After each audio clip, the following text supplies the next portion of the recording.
Hello guys, আসসালামু আলাইকুম। আজ বানাবো চারকোনা পরোটা। তার জন্য এখানে আমি আটা নিয়েছি, পরিমাণ মতো লবণ নিয়ে মাখিয়ে নিচ্ছি।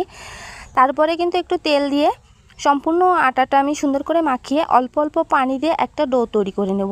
তো এই আটা মাখাটা কিন্তু আমরা প্রায় আধা ঘন্টা কি 1 ঘন্টা রেখে দিতে হবে, তাহলে কিন্তু পরোটাটা সুন্দর হবে।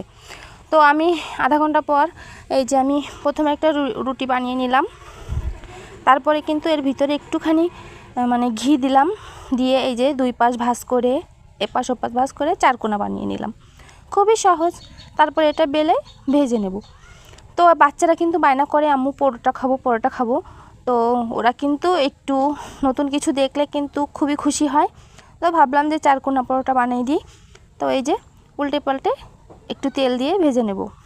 এই তো হয়ে গেল আমার চারকোনা পরোটা। তো ভিডিওটা কেমন লাগলো সবাই কমেন্টে জানাবেন। আর ভালো লাগলে থাকলে চ্যানেলটা সাবস্ক্রাইব করে লাইক দিয়ে পাশে থাকবেন। তো এই যে চারকোনাওয়ালা পরোটা সঙ্গে মুরগির মাংস এবং ঝোল খেতে কিন্তু সবাই ভালো থাকবেন, সুস্থ থাকবেন। আজকের ভিডিও এই পর্যন্ত। আল্লাহ হাফেজ।